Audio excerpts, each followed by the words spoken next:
আসসালামু আলাইকুম। সিলেট সাদা পাথর আসতে গেলে মূলত আগে আসতে হবে হচ্ছে সিলেট শহরে। তো সিলেট শহরে আসতে আমাদের ঢাকা থেকে খরচ পড়বে বাসে করে ৬৭০ টাকা, এছাড়াও ট্রেনে করে আসতে পারেন। ট্রেনে করে আসলে খরচ পড়বে ৩১০ টাকা করে। আমরা যেহেতু ট্রেনের টিকিট পাইনি সেহেতু আমরা বাসে করে আসছি। বাসে করে ভাড়া নিয়েছে ৬৭০ টাকা। সিলেট শহর থেকে মাজারঘাটের সামনে থেকে আপনি হচ্ছে সাদা পাথর ভোলাগঞ্জ আসার জন্য বিভিন্ন সিএনজি পেয়ে যাবেন। এখানে সিএনজি অ্যাভেলেবেল পাওয়া যায়। জনপ্রতি ভাড়া নেবে ১০০ টাকা করে। আর যদি আপনি সিএনজি রিজার্ভ আসতে চান তাহলে ভাড়া নেবে ৫০০ টাকা। এক এক সিএনজিতে ৫ জন করে বসে।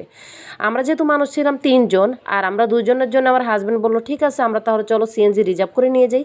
সিএনজি রিজার্ভ করে নিয়ে গেলে একটা সুবিধা কি, আপনি পথিমধ্যে যে কোনো জায়গায় যে কোনো স্থানে যে কোনো পয়েন্টে আপনার মন চাইলেও আপনি ছবি তুলতে পারবেন।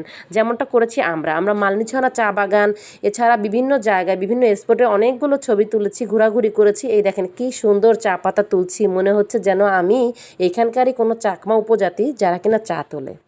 যাই হোক, কত সুন্দর একটা ভিউ, কত সুন্দর একটা লোকেশন। এইখানে কিন্তু ঘুরতে আসলে মন প্রাণ সব জুড়ায় যায়, মনে হয় যে হচ্ছে কবির আঁকা কোনো রং তুলি দিয়ে সাজানো এটা।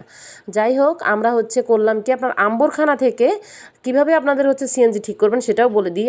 মাজারঘাটের সামনে থেকে আম্বরখানা জায়গার নাম, আম্বরখানা থেকে কিন্তু সিলেট ভোলাগঞ্জ সাদা পাথরের সিএনজি পেয়ে যাবেন। এখান যে ভোলাগঞ্জের সিএনজি পাবেন তা কিন্তু না, এখান থেকে আপনার জাফলংয়ে যাওয়া যায়, বিছানাকান্দি যাওয়া যায়, আপনার সব জায়গার সিএনজি কিন্তু এই আম্বরখানা থেকে পেয়ে যাবেন। পথিমধ্যে যেতে যেতে কিন্তু আপনি অনেক সুন্দর সুন্দর ভিউ পাবেন। যাই হোক, আমরা হচ্ছে সাদা পাথরে চলে আসছি, ভোলাগঞ্জে চলে আসছি হচ্ছে নদীঘাটে এসেই কিন্তু আপনি সরাসরি যে কোনো নৌকাতে আপনি উঠতে পারবেন না। নৌকাতে ওঠার জন্য আপনাকে করতে হবে কি, এখানে যে কাউন্টার আছে এইখান থেকে হচ্ছে টিকিট কেটে জনপ্রতি ১০০ টাকা করে টিকিট, যাওয়া আসা। এক এক নৌকায় ৮ জন করে বসে, ৮ জনের বেশি কিন্তু উঠাবে না। সেই ক্ষেত্রে আপনি যদি ৮ জন না থাকেন আপনাকে হচ্ছে ওয়েট করতে হবে আরও ৫ জন সদস্যর জন্যে, বা আপনারা যে কয়েকজন থাকেন। মূলত এক এক নৌকায় ৮ জন করে যায়। আমরা যেহেতু ৩ জন ছিলাম, আমাদের আরও ৫ জন সদস্য দরকার ছিল। তো আল্লাহর কি রহমত, আমরা সাথে সাথেই ৫টা ভাইয়াকে পেয়ে গেলাম, ওদের সাথে আমরা মূলত চলে আসলাম। যাই হোক, এই যে আমরা কিন্তু আমাদের সেই কাঙ্ক্ষিত জায়গা সাদা পাথর ভোলাগঞ্জ এখানে কিন্তু চলে আসছি। এখানে এসেই কিন্তু মন প্রাণ সব জুড়ায় যাবে। চারিদিকে যেদিকে তাকাবেন শুধু সাদা পাথর আর সাদা পাথর, দেখলে এত ভাল লাগবে। এই জন্যই কিন্তু দেশ বিদেশ থেকে কিন্তু পর্যটকরা ছুটে আসে এই ভালোবাসার টানে।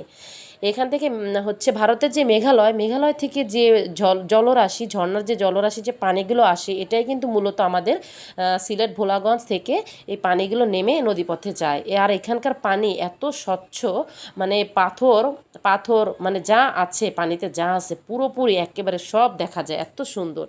আর এখানে আপনি গোসল করবেন, গোসলের জন্য অনেক সুন্দর ব্যবস্থা আছে। গোসলের পরে আপনি কাপড় চোপড় পাল্টাবেন, কাপড়ের পাল্টানোর ব্যবস্থা আছে, লকারের ব্যবস্থা আছে। সবাই ভালো থাকবেন, সুস্থ থাকবেন, আল্লাহ হাফেজ।